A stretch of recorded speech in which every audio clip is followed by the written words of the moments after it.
Установил я чугунный камин, поставил его на 2 газоблока, снизу можно увидеть отвод. Отвод в будущем будет соединяться вот с этой пластиковой трубой 110, которая проходит за самой лежанкой. И будет она выходить на улицу. Сам камин, чугунный камин марки КДФ, с выходом 180 либо 200. То есть внутренний диаметр 180 мм, внешний диаметр 200 мм. На камин я поставил отвод под углом 90 градусов. Этот отвод 200 мм, потому что я собирал его не по конденсату, а по дыму. Собирал я через демпферный слой, потому что разница металлов, при нагреве она расширяется. Так что мне понадобилось вот туда вот втыкать демпферный слой. Сейчас я камеру, вот эту беленькую полосочку видите, вот он демпферный слой. Это каолиновая вата. Сейчас я покажу, что это за марка. Так она выглядит. Этикетку, к сожалению, я, видимо, уже выкинул или куда-то отнес, чтобы почитать. Выдерживает температуру 1100 градусов. Суперсилика, да, я помню, что название суперсилика, может это и есть суперсил, точно не знаю, я не печник. Печь-лежанку делаю впервые. Итак, дымовые газы попадают в распределительный канал, где здесь вниз дым уходит под лежанку, а дым через этот канал будет поступать в трубу, которая уходит вверх. Так, еще хотел сказать, что через демпферный слой я точно так же соединял отвод с вот этим кирпичным распределительным каналом. Укладываю я кирпич на такую серую укладочную смесь. Это не глина, это цементная какая-то смесь от компании Плитонит. Называется Плитонит Суперкамин. Выдерживает она 400 градусов. И написано, что она имеет точно такое же линейное расширение, как и кирпич.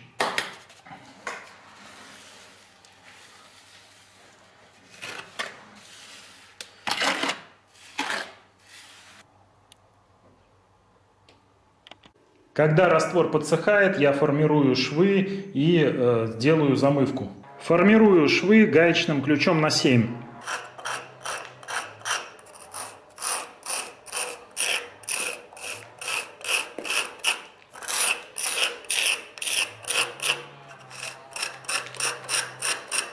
Отмывать кирпич лучше в конце рабочего дня, пока он окончательно не присох, потому что если отмывку запустить, то потом раствор настолько сильно прилипает, что через 2-3 дня его уже вот так вот тряпочкой не отмоешь.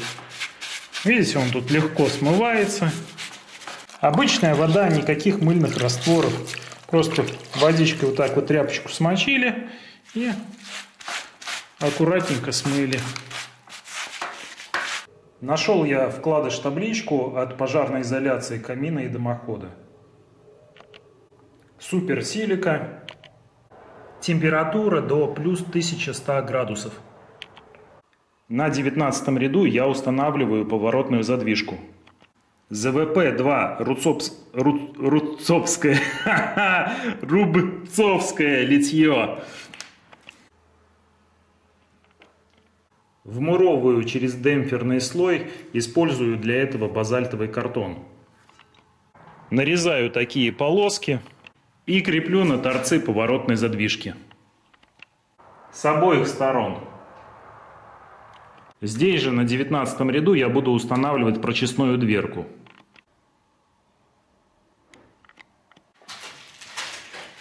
Наношу метки красным карандашом. Выставляю ее ровно посередине. Небольшие меточки делаю.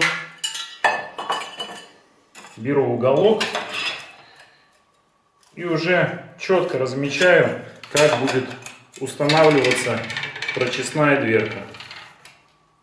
Эту же дверку я тоже оберну в базальтовый картон. Дверки ДПР-8 рубцовское литье. Неплохой клей для приклеивания базальтового картона.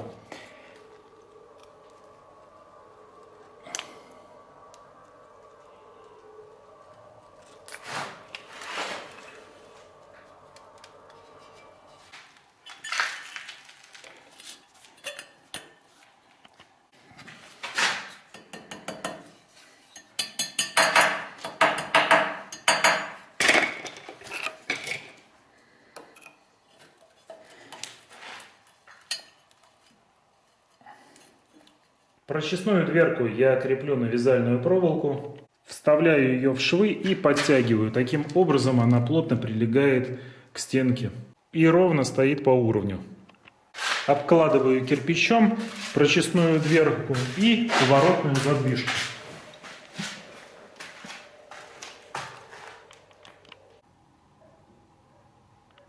На 23-м ряду я начинаю перекрывать восходящий дымоход. Вначале я перекрою правую сторону, затем левую. Для перекрытия я использую самодельные перемычки. Это два кирпича, соединенные укладочной смесью. Все тот же плетонит Суперкамин.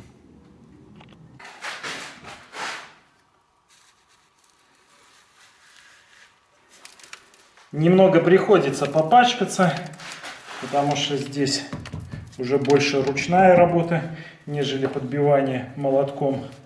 А именно снизу приходится доставать сопли, которые при подбивании вытекают.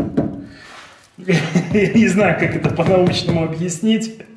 Ну, короче, вот это все, оно начинает течь, и тут уже не подберешься никаким инструментом. Легче просто рукой все выдавить и снять.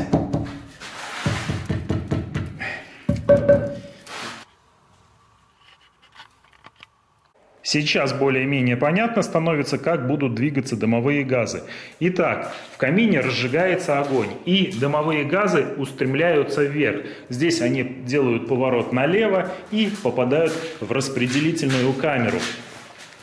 Камера пока не перекрыта, поэтому можно заглянуть внутрь.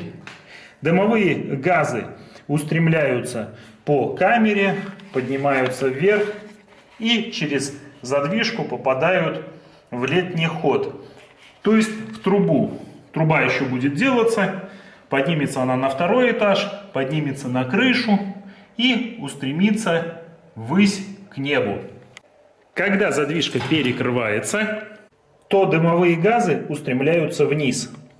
Они проходят по периметру лежанки и тоже попадают в печную трубу. И спокойно устремляются вверх. 23, 24, 25 ряд – это перекрытие распределительного канала. Затем мне останется сложить печную трубу и в нее же встроить задвижку ЗВП-2.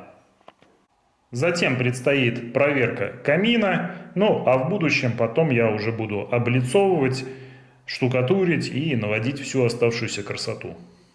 Прикрыл камин пенопластом от случайного падения кирпича и на 26-м ряду устанавливаю поворотную задвижку. Обернул ее в базальтовый картон и обкладываю кирпичом. Обрезаю штифт, на котором крепится поворотный механизм. Сразу же над поворотной задвижкой я устанавливаю прочистную дверку. Ушел я на второй этаж. На втором этаже я выложил трубу без прочистных дверок.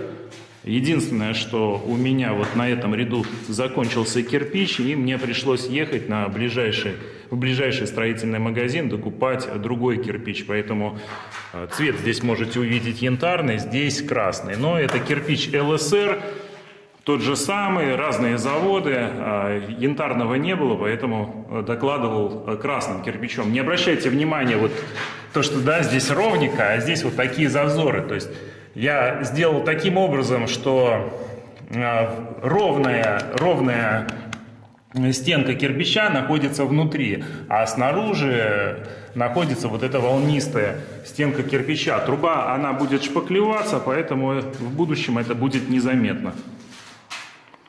Выход на холодный чердак. Осталось мне положить 6 рядов, и после чего я буду переходить на металлическую трубу.